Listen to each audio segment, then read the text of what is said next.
Good morning friends, I am Meeta Bishnoi. आज हम लोग इस वीडियो में देखेंगे कि कॉमन गार्डनिंग मिस्टेक्स क्या क्या होती हैं। कुछ गलतियां हम लोग करते हैं और वो हम लोग को नज़र भी नहीं आती है और उसकी वजह से हमारे प्लांट्स इतने अच्छे नहीं करते, जिसकी वजह से हम लोग को थोड़ा सा स्ट्रेस हो जाता है गार्डनिंग में। और वो बहुत बेसिक चीज़ें होती हैं। जब भी हम लोग कोई भी काम करते हैं, अगर बेसिक्स उसका ठीक हो तो वो आगे बिल्ड करने में वही काम बहुत इजी होता है। तो आज हम लोग देखते हैं बेसिक चीज़ें जो आप अगर ठीक रखेंगे तो आपको बहुत ही हेल्प होगी। पौधे आपके बहुत हेल्दी रहेंगे बहुत लंबे टाइम के लिए। और वो बेसिक चीज़ आप हमेशा जहन में ज़रूर रखें। सबसे पहला पॉइंट कि आप सॉइल ठीक ले रहे हैं या नहीं। सॉइल एक बेसिक चीज़ है। जब भी आप गार्डनिंग करते हैं तो सबसे बेसिक चीज़ होती है सॉइल। सॉइल बेसिस है क्योंकि यहीं पर रूट्स या बीज या कटिंग सब कुछ इसी में डेवलप होते हैं।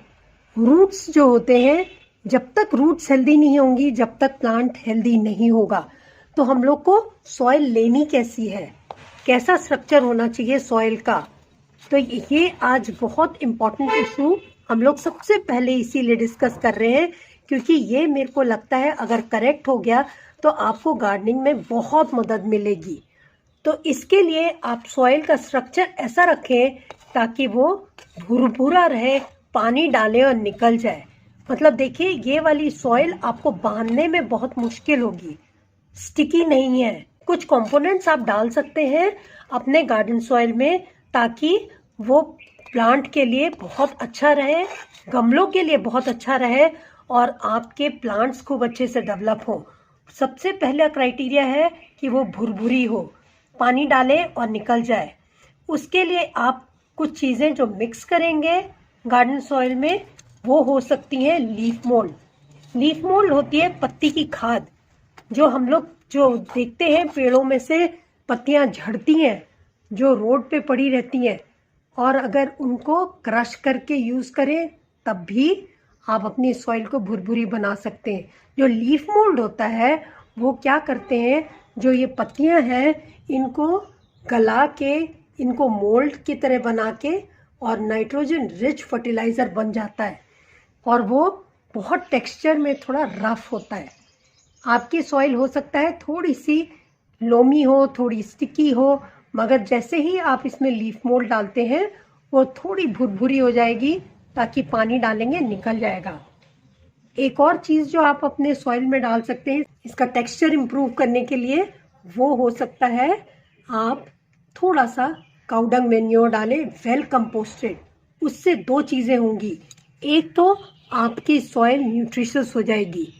न्यूट्रिशियस मतलब होता है जो न्यूट्रिएंट्स इसको चाहिए हैं रूट्स को डेवलप करने के लिए, बिल्ड करने के लिए प्लांट को, वो हेल्प होगा न्यूट्रिशन लेने में। जो आप काउडंग मैन्योर लेंगे ये वेल कंपोस्टेड होना चाहिए। वेल कंपोस्टेड मतलब होता है सूखी भी खाद हो, पुरानी हो, तो इससे आपके सॉइल में कुछ न्यूट्रिएंट्स भी मिल जाएंगे, टेक्सचर भी ठीक हो जाएगा। इसके साथ आप कई चीज़ें और मिला सकते हैं, जैसे आप टेक्सचर इम्प्रूव करने के लिए परलाइट डाल सकते हैं, टेक्सचर इम्प्रूव करने के लिए आप सैंड डाल सकते हैं, और इसके अलावा कोकोपीट डाल सकते हैं। ये सारी चीज़ें आपकी सॉइल को बहुत ही भुरभुरा और बहुत बढ़िया बना देते हैं। जैसे मेरा ये बड़ा सा गमला है, इसको मैंने बहुत पहले भरा था राइट काइंड ऑफ सॉइल से, और आज तक इसमें थोड़ा सा सॉइल एक्स्ट्रा फर्टिलाइज़र डाल के इसको रिजुविनेट कर देती हूँ और ये कंटेनर वैसे ही हेल्दी सॉइल वाला होता है। तो उसके लिए मैं जनरली लेती हूँ, आप भी ये ट्राई कर सकते हैं। ऑप्शन कई हैं, मगर मैं ये यूज़ करती हूँ 1 part garden soil, 1 part well composted cow dung manure और 1 पार्ट लीफ मोल्ड, साथ में नीम खली, बोन मील और फंगीसाइड। ये सारी चीज़ें मिलने के बाद ये सॉइल प्लांट्स के लिए बहुत हेल्दी हो जाती है। देखिए, जो दो चीज़ें मैंने एंड में ऐड की हैं, नीम खली और साथ में बोन मील, और तीसरी चीज़ जो ऐड की है वो फंगीसाइड। ये 3 चीज़ जो है, ये एक एक मुट्ठी आप नीम खली बोन मील डाल सकते हैं, आधा टीस्पून या 1 टीस्पून फंगिसाइड डाल सकते हैं। इससे क्या होगा, आपके रूट्स में प्लांट के फंगस नहीं लगेगी। फंगल अटैक एक बहुत कॉमन प्रॉब्लम है जिसकी वजह से प्लांट मरते हैं, और फंगस तभी लगती है जब पानी ड्रेन नहीं होता। पानी नहीं ड्रेन होता तो रूट्स ब्रीथ नहीं कर पाती, ज़्यादा पानी की वजह से उनमें एयर नहीं रहती। जब तक मिट्टी में एयर नहीं रहेगी, देखिए ये भुरभुरी है, इसके अंदर एयर का मूवमेंट है थोड़ा सा। अगर आप इसको गीली सॉइल एकदम रखेंगे, पूरे टाइम पानी रहेगा, तो क्या होगा, उसमें एयर नहीं होगी। तो जो रूट्स हैं, जो ज़मीन के अंदर है, कंटेनर के अंदर है, वो ब्रीथ नहीं कर पाएंगी और उनमें फंगल अटैक हो जाएगा। कुछ पैथोजेंस डेवलप हो जाएंगे जो रूट्स को खराब कर देंगे फंगल अटैक से, और वैसे भी गल जाएंगी क्योंकि उसमें वो रेस्पिरेशन है ही नहीं। एक और कॉमन मिस्टेक होती है कि आप जब गार्डनिंग कर रहे हैं तो आप ये देखें कि आपका गार्डन कैसा फेसिंग है। आपकी जो बालकनी है, टेरेस है, गार्डन जो भी लगा रहे हैं, उसका फेसिंग क्या है। क्या उसको फुल सनलाइट मिलती है, सेकेंड हाफ में सनलाइट मिलती है, या मॉर्निंग सन आता है। जैसे आपको लगे कि आपका ईस्ट फेसिंग है गार्डन या वेस्ट फेसिंग है, क्योंकि ईस्ट फेसिंग गार्डन में आपको मॉर्निंग सन मिलेगा और वो प्लांट के लिए काफ़ी हेल्दी और अच्छा रहता है, और उसमें ज़्यादा हीट नहीं होती। जो वेस्ट फेसिंग गार्डन होता है वो थोड़ी हीट ज़्यादा मिलती है सेकेंड हाफ में, और बहुत लंबे टाइम के लिए। तो आप चूज़ करें राइट प्लांट। तो ये सेकेंड पॉइंट है, आप चूज़ करेंगे राइट प्लांट। और गलती क्या होती है, आप गलत प्लांट्स चूज़ कर लेते हैं। अगर मॉर्निंग का सनलाइट मिल रही है आपके गार्डन में तो आप कोई भी प्लांट्स इजीली ग्रो कर सकते हैं। अगर वेस्ट फेसिंग है, जो ढलता हुआ सूरज आपके गार्डन में मिलता है, तो आप कोशिश करें टफ प्लांट लगाएं। तो ये बहुत इम्पॉर्टेंट है, नहीं तो आपके प्लांट्स बार बार ख़राब होते रहेंगे, चाहे कोई भी है। और अगर राइट प्लांट लेके आएंगे तो आपके गार्डन में वो प्लांट लंबे टाइम के लिए रहेंगे, और वही प्लांट बहुत बुशी हो जाएंगे। और जो भी प्लांट बहुत बुशी हो जाते हैं और बहुत हेल्दी रहते हैं, वो कंटेनर या वो गार्डन बहुत खूबसूरत लगता है। तो ये सिंपल फॉर्मूला है कि आप अपने हिसाब से अपने प्लांट्स चूज़ करें। आपको नर्सरी में बहुत सारे ऐसे प्लांट्स मिल जाएंगे जो आपको दिखने में बहुत अच्छे लगेंगे। क्या वो आपके गार्डन के लिए सूटेड है, क्या आपकी बालकनी या आपके टेरेस के लिए सूट कर रहे हैं, ये ज़रूर चेकआउट करें। अब तीसरा पॉइंट है कि आप इसमें वाटरिंग कैसे करते हैं। सब प्लांट्स में वाटरिंग बहुत इम्पॉर्टेंट होती है, क्योंकि ओवर वाटरिंग से मैक्सिमम प्लांट में कैजुअल्टीज़ होती हैं। और राइट तरीका हमेशा ये रहता है, थंब रूल रहता है गार्डनिंग में, कि जब आपकी प्लांट की कंटेनर में टॉप लेयर ड्राई हो जाए, टच टू ड्राई हो, तब आप इनमें वाटरिंग करें। जब तक ये टॉप लेयर ड्राई ना हो तब तक आप वाटरिंग ना करें।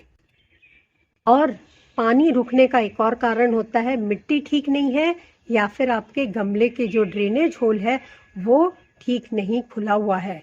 वो जो आप नीचे ठीकरी लगाते हैं या पेबल्स लगाते हैं, वो क्लॉग कर गया है, जिसकी वजह से ड्रेनेज होल से पानी ड्रेन नहीं हो पा रहा। ये बहुत इम्पॉर्टेंट है, चाहे आप गमला छोटा लें, चाहे गमला आप बड़ा लें, चाहे हैंगिंग बास्केट हो, चाहे वो प्लास्टिक का हो, सेरेमिक का हो, किसी चीज़ का भी, अर्दन पॉट हो, मगर वो पानी ड्रेन होना चाहिए, राइट वाटरिंग होनी चाहिए।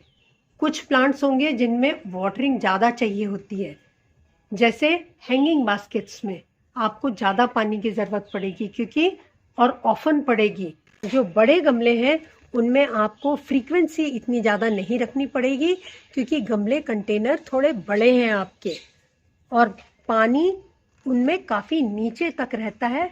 और अगर आप टच टू ड्राई करेंगे तो ऊपर की लेयर तो सूखी होगी, मगर नीचे बहुत सारा पानी होगा। तो आप ज़रूर चेक करके पानी डालें। ये बहुत इम्पॉर्टेंट एक पॉइंट है गार्डनिंग में। नेक्स्ट पॉइंट है कि आप ओवर फर्टिलाइज तो नहीं कर रहे। ओवर फर्टिलाइज मतलब क्या होता है, आप ये कोशिश करते हैं कि बहुत अच्छा हमारा गार्डन हो तो प्लांट बहुत जल्दी जल्दी बढ़े, क्योंकि गार्डनिंग जो है वो पेशेंस का काम होता है। तो उसके लिए आप बहुत ज़्यादा फर्टिलाइज तो नहीं कर रहे। ओवर फर्टिलाइज करने से आपको फ़ायदा या इनफैक्ट आपके प्लांट्स को फ़ायदे की जगह नुकसान हो सकता है। जब आप ओवर फर्टिलाइज करते हैं तो जो प्लांट्स हैं उनको जितना न्यूट्रिशन चाहिए, क्योंकि ये सब गार्डनिंग आपने कंटेनर्स में की हुई है, ज़मीन पे जब प्लांट लगाते हैं तो वो थोड़ा सिंपल होता है, वाटरिंग भी सिंपल है, फर्टिलाइज करना भी सिंपल है, क्योंकि वो धरती या अर्थ या ज़मीन अपने आप एडजस्ट कर लेती है। मगर जब आप कंटेनर में कर रहे हैं, हैंगिंग बास्केट हो या छोटे छोटे पॉट्स हो, इनको बहुत ध्यान रखें। इनमें लिमिटेड अमाउंट ऑफ सॉइल रहती है और जो फर्टिलाइज़र है वो आप रेगुलरली अगर डालते रहे तो ये खराब हो जाएंगे, गल जाएंगे प्लांट्स। और केमिकल फर्टिलाइज़र स्पेशली अवॉइड करें, या अगर आप यूज़ कर रहे हैं तो उसको बहुत ही कॉशियसली यूज़ करें। Less is more. Diluted form में, इवनिंग में, लिक्विड फॉर्म में, ये सारी चीज़ें ध्यान रखने वाली बात है। पॉइंट है कि आप पेस्ट को ओवरलुक कर रहे हैं। पेस्ट लगते हैं प्लांट में। अगर आप गार्डनिंग करेंगे तब आप रियलाइज़ करेंगे कि आपके गार्डन में भी कुछ पेस्ट अटैक करते हैं। प्लांट्स की लीव्स खराब कर देते हैं, प्लांट्स के फ्लावर्स नहीं खिल पाते, या अगर वेजिटेबल गार्डनिंग कर रहे हैं तो फ्रूट्स खराब हो रहे हैं। तो ये पेस्ट का ज़रूर ध्यान रखें, कॉशियस रहें। लीव्स सब चीज़ रिफ्लेक्ट कर देती हैं। लीव्स झड़ रही हैं, लीव्स काली हो रही हैं, लीव्स धब्बे धब्बे हो रहे हैं, इनके मतलब हो सकता है सनलाइट की ज़्यादा प्रॉब्लम है, या फिर पानी की थोड़ी ज़्यादा प्रॉब्लम है, या थर्ड और वो पेस्ट की प्रॉब्लम है। अगर पेस्ट की प्रॉब्लम है तो ज़रूर पेस्टिसाइड कुछ यूज़ करें, ऑर्गेनिक या केमिकल, नहीं तो वो आपके पूरे गार्डन में स्प्रेड हो जाते हैं और आप कंट्रोल नहीं कर पाएंगे। बहुत मुश्किल हो जाएगा कंट्रोल करना। नीम ऑयल यूज़ कर सकते हैं, या सबसे बेस्ट है आप इनिशियली अगर इसको पकड़ लेते हैं तो आप इसको खाली बेकिंग सोडा, जो बेकिंग सोडा होता है उससे डाइल्यूटेड वाटर बना के उससे वॉश आउट कर सकते हैं। क्लीन रखेंगे गार्डन तो आपके गार्डन में पेस्ट की जो इफ़ेक्ट है वो कम होगा, क्योंकि वो रेगुलरली वॉश करते रहोगे आप। नहीं तो ये अटैक्स बहुत कॉमन हो जाएंगे, और जनरली होते हैं पेस्ट का अटैक जब सीज़न बदलता है, ठंड से गर्मी में, गर्मी से ठंड में। जैसे फरवरी में भी अटैक्स होते हैं, अक्टूबर में भी अटैक्स होते हैं, और यही 2 महीने होते हैं। अगर आप कंट्रोल कर लेते हैं तो आपके गार्डन में बहुत हेल्दी रहेंगे प्लांट्स और अटैक कम होगा। और लास्ट पॉइंट है pruning. Right pruning right time पे, चाहे रोजेस हो चाहे कोई भी प्लांट हो, आपको प्लांट को प्रून करके राइट शेप में, राइट साइज पे रखना पड़ेगा।